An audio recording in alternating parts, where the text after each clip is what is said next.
محترم ناظرین، السلام علیکم ورحمۃ اللہ وبرکاتہ۔ دیکھیے، پہلے آپ یہ ایک بریلوی مسلک کے مشہور خطیب جناب ہاشمی میاں کی ایک کلپ دیکھ لیجئے، اس کے بعد آگے کچھ تبصرہ کرتے ہیں۔ یہ جو تبلیغی جماعت ہے، اس کو تو ہم 100 برس سے جھیل رہے ہیں کہ دنیا میں جتنے بھی آتنکوادی ہیں، جتنے بھی ٹیررسٹ ہیں، جو مسلمان بن کر دہشت گردی کرتے ہیں، یہ سب کے سب وہابی بچار دھارا کے ہیں۔ ہم یہ عرض کر رہے ہیں کہ جڑ کاٹنے سے فتنہ ختم ہوگا، پتیاں کاٹنے سے نہیں۔ تبلیغیوں کو گرفتار کرنے سے بہتر ہے اس تبلیغی جماعت کی جڑ تک پہنچیے اور وہاں جا کر کے اس جڑ کا خاتمہ کریں۔ جیسا کہ آپ نے اس ویڈیو کے اندر سنا کہ جناب یہ کہہ رہے ہیں کہ جتنے بھی دہشت گرد ہیں وہ سارے کے سارے وہابی اور دیوبندی اور تبلیغی جماعت سے تعلق رکھنے والے ہوتے ہیں، اور آگے جناب کہہ رہے ہیں کہ تبلیغی جماعت کو گرفتار کرنے سے بہتر ہے کہ ان کی جڑ کو کاٹ دیا جائے اور ان کی جڑ تک پہنچنے کی کوشش کی جائے۔ آپ یہ ماحول دیکھ رہے ہیں کہ جس ماحول میں ابھی اس وقت ہم زندگی گزار رہے ہیں، دہشت گردی کا تعلق کس سے ہے اور کس سے نہیں ہے، آپ ماحول کو سامنے رکھیے۔ بریلوی مکتب فکر کے عالم دین جن کو ابھی گرفتار کیا گیا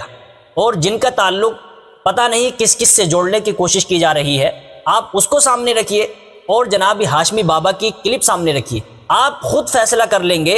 جو یہ کہہ رہے ہیں کہ دہشت گردی کا تعلق کس سے ہے، دہشت گردی کا تعلق تبلیغی جماعت سے ہے، دہشت گردی کا تعلق علماء حق علماء دیوبند سے ہے، وہابی دیوبندیوں سے ہے، یہ اس کا تعلق ہے کس سے، آپ خود فیصلہ کر لیں گے اور آپ کے ذہن میں یہ بات آ بھی گئی ہوگی۔ آپ یہ دیکھ بھی رہے ہیں کہ کس کو گرفتار کیا جا رہا ہے، کس کو پکڑا جا رہا ہے اور کس کا تعلق دہشت گردی سے بتایا جا رہا ہے۔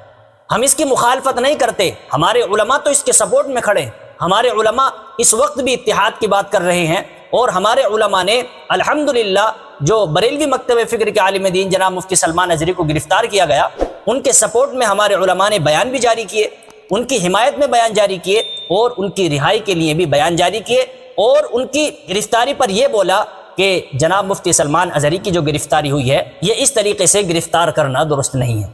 اور آپ دوسری طرف دیکھ رہے ہیں کہ کیسے نفرت بھرے بیان اور کیسے کیسے بیان ہمارے اکابر علماء حق علماء دیوبند کے بارے میں دیے جاتے ہیں، اور علماء حق علماء دیوبند کو برا بلا کہا جاتا ہے اور علماء حق علماء دیوبند کو برے برے القابات سے پکارا جاتا ہے۔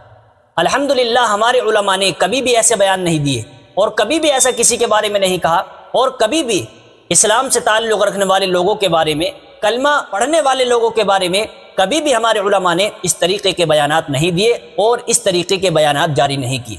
کہ جو آپ دیکھ رہے ہیں کہ جناب ہاشمی میاں نے کیا کہا ہے۔ اگر واقعی تبلیغی جماعت سے تعلق رکھنے والے لوگ دہشت گرد ہوتے اور علماء حق علماء دیوبند سے تعلق رکھنے والے لوگ دہشت گرد ہوتے تو پھر آج تمہارے عالموں کو اور تمہارے علماء کو گرفتار کر کے ان پر یہ الزامات نہ لگائے جاتے جو آج وہ الزامات لگائے جا رہے ہیں۔ اور جیتے جی وقت نے یہ بتلا دیا، وقت نے یہ فیصلہ کر دیا کہ ہاں علماء حق علماء دیوبند کا تعلق تبلیغی جماعت کا تعلق دہشت گردی سے نہیں ہو سکتا، اور دور دور تک علماء حق علماء دیوبند کا تعلق دہشت گردی سے نہیں ہے۔ ہمارے اکابر علماء نے اپنے دیش کے لیے، اپنے وطن کے لیے جو قربانیاں دی ہیں ان کو بھلایا نہیں جا سکتا۔ ہمارے اکابر علماء نے اپنے دیش کی خاطر اور اپنے وطن کی خاطر انگریزوں سے جنگیں لڑیں، ہمارے علماء کو مارا بھی گیا، گھسیٹا بھی گیا، جیلوں کے اندر بند بھی کیا گیا، لیکن کبھی بھی اکابر علماء حق علماء دیوبند نے باطل کے سامنے سر نہیں جھکایا، بلکہ باطل علماء حق علماء دیوبند کے سامنے گھٹنے ٹیکنے پر مجبور ہو گیا۔ اور آج لوگ علماء حق علماء دیوبند پر الزام لگاتے ہیں، ان کے بارے میں برا بھلا کہتے ہیں، ان کو برا بتلایا جاتا ہے، ان کو غلط سلط کہا جاتا ہے، جبکہ حقیقت سے اس کا کوئی تعلق نہیں۔ تو محترم ناظرین کرام،